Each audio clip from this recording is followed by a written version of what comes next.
Engkau berharga. Dan barang yang berharga harus dijaga. Waktu Tuhan menciptakanmu, Dia menciptakanmu dengan tujuan. Mimpi, gairah, akal budi, keterampilan, banyak ide, dan keberhargaan. Dia berikan kau tubuh, hati, akal budi, jiwa, dan roh. Ini adalah engkau.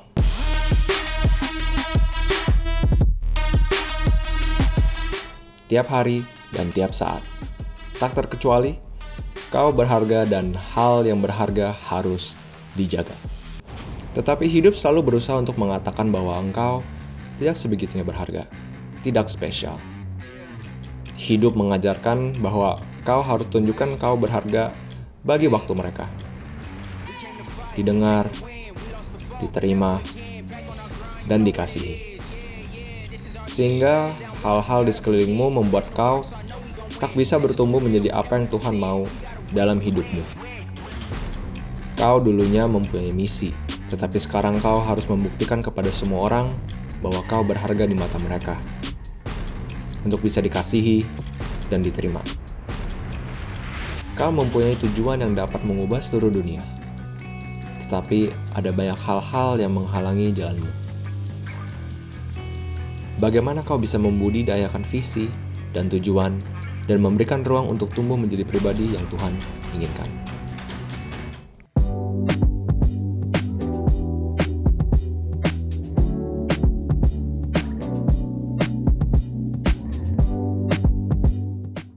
What's up XYZ? Welcome back to our online sermon.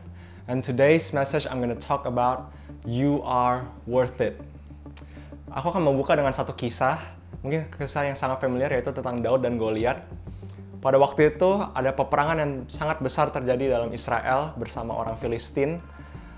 Perang sangat besar sehingga bapaknya mengutus Daud untuk mengantarkan makanan kepada kakaknya yang sedang berperang. Dan waktu Daud sampai sana, Daud memutuskan pada akhirnya untuk melawan Goliat. Ya, melawan Goliat. Dan sekelilingnya langsung berkata, kamu tidak mungkin bisa mengalahkan Goliat, termasuk kakaknya. Dan juga waktu Raja Saul mendengarkan itu juga Saul mengatakan, kamu tuh hanya anak muda, kamu hanya pengembala, musisi, kamu tak akan bisa mengalahkan Goliat. Tetapi tetap Daud tidak terpengaruh dengan kata-kata itu, dia terus menghadap Goliat. Dan waktu saat Daud menghadap Goliat, Goliat juga mengatakan kepada dia, apakah gue nih anjing? Lu lawan gue cuma pakai tongkat. Seluruhnya meremehkan Daud. Tapi Daud tidak terpengaruh dengan itu dan Daud membuktikan dia mengalahkan dengan ketapelnya, mengalahkan Goliat.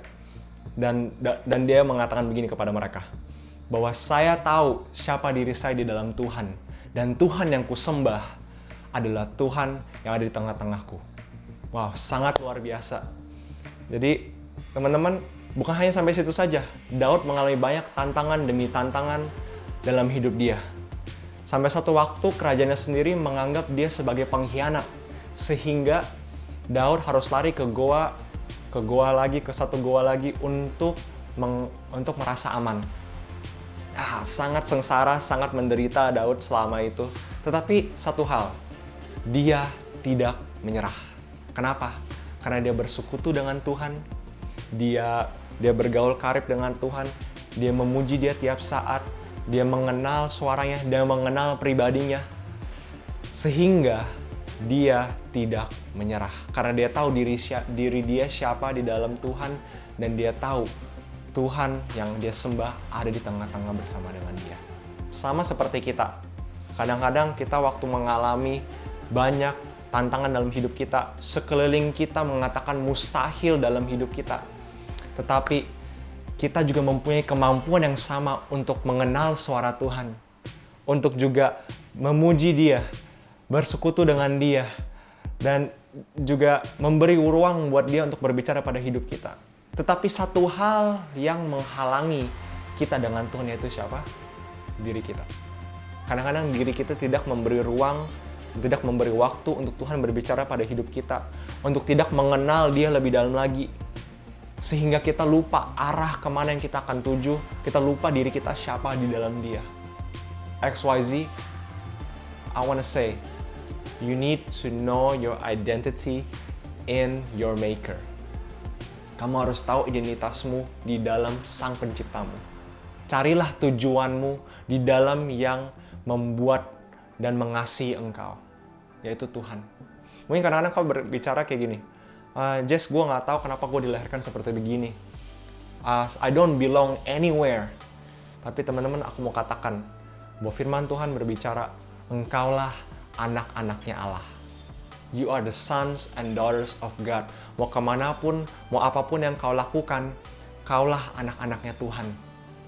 Mungkin kau juga berkata kadang-kadang, Yes, gue gak mampu, gue gak punya banyak talenta. Gue gak seperti kakak saya, adik gue, atau enggak teman-teman yang punya banyak talenta itu. Tapi I wanna say that you are His masterpiece. Kau adalah maha karyanya Tuhan. Dan bukan hanya itu, kau telah ditebus dengan harga yang lunas dan darah yang mahal. Kaulah miliknya. Kita semua adalah miliknya.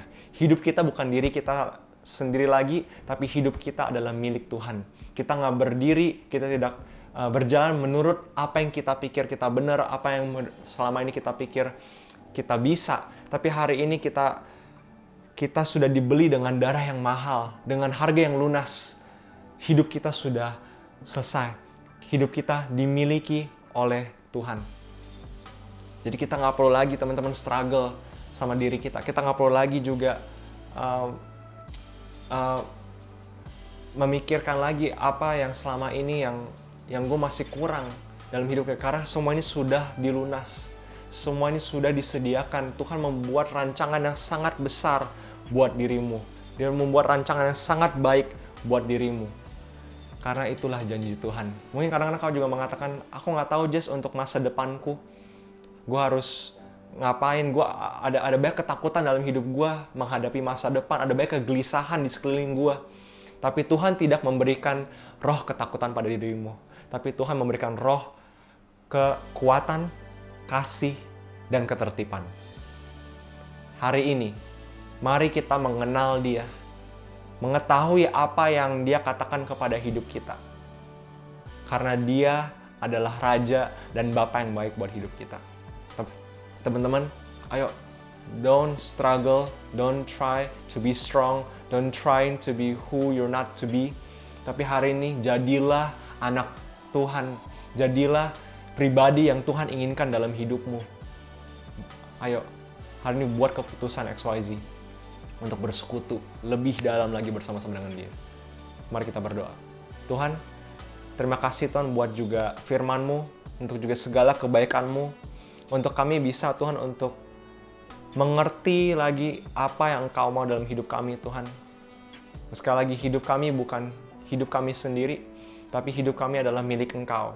Apapun yang kami akan lakukan Tuhan, apapun yang kami akan juga tuju, kami akan mengarahkan kepada Engkau. Dan kami mau Tuhan untuk juga bersekutu lebih dalam lagi Tuhan bersama-sama dengan Engkau.